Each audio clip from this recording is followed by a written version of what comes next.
And the sons of Israel went forth and set tents in the fields of Moab, where Jericho was set over Jordan. Swiftly Balak, the son of Zippor, saw all things that Israel had done to Amorites, and that men of Moab dreaded Israel, and they might not bear the assailing of Israel.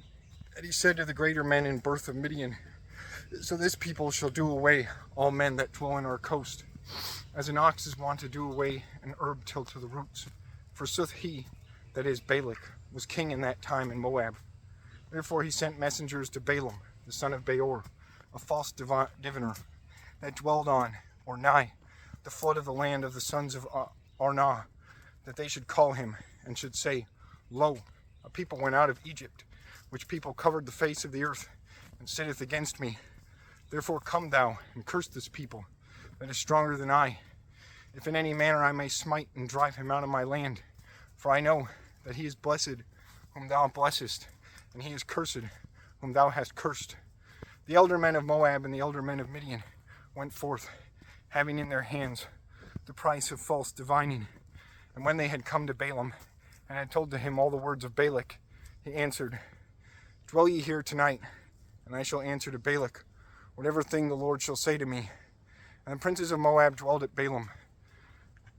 God came and said to him, What will or desire these men with thee? Balaam answered, Balak, the son of Zippor, king of Moabites, sent to me and said, Lo, a people that is gone out of Egypt hath covered the face of the earth. Come thou and curse them, if in any manner I may fight with them and drive them away.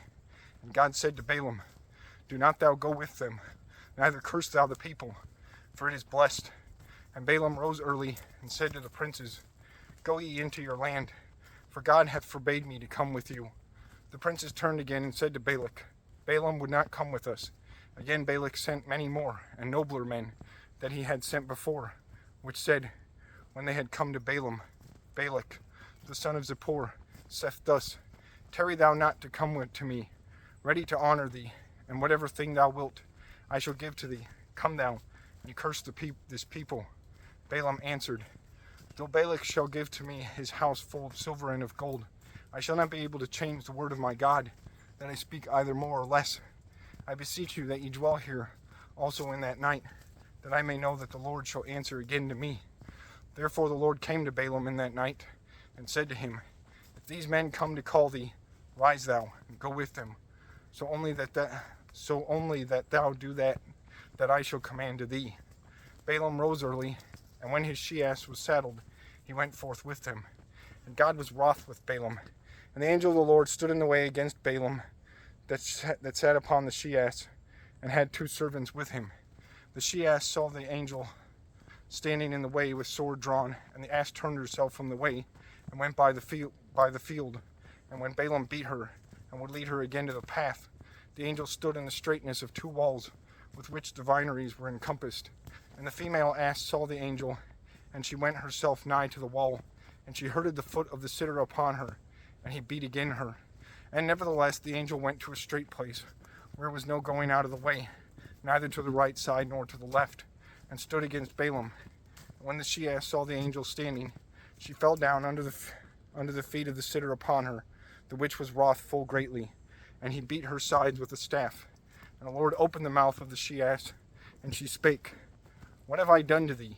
Why smitest thou me? Lo, now the 3rd time. Balaam answered, For thou hast deserved, and hast scorned me. I would that I had a sword to slay thee. And the she-ass said, Whether I am not thy beast upon which thou were wont to ride ever, till unto this present day? Say thou, what like thing to this I did ever to thee? And Balaam said, Never thus thou servest me. Anon the Lord opened the eyes of Balaam, and he saw the angel standing in the way, holding a drawn sword in his hand, and Balaam worshipped him lowly into the earth. To whom the angel said, Why hast thou thrice beaten thine she-ass? I came to be adversary to thee, for thy way is wayward, and contrary to me.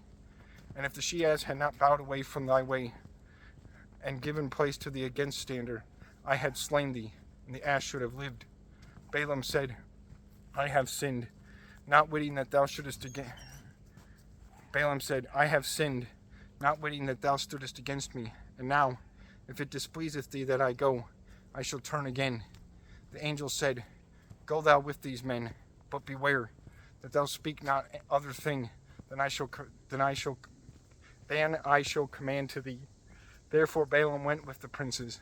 And when Balak heard that Balaam was nigh, he went out into the coming of him in Ar, the city of Moabites, which is set in the last coast of Arnon. And Balak said to Balaam, I sent messengers to call thee. Why camest thou not anon to me? Whether for I may not yield need to thy coming. To whom Balaam answered, Lo, I am present. Whether I shall be able to speak other thing than that God shall put in my mouth. Therefore they went forth together, and they came into a city which was in the last coast of his realm. And when Balak had slain sheep and oxen, he sent gifts to Balaam and the princes that were with him.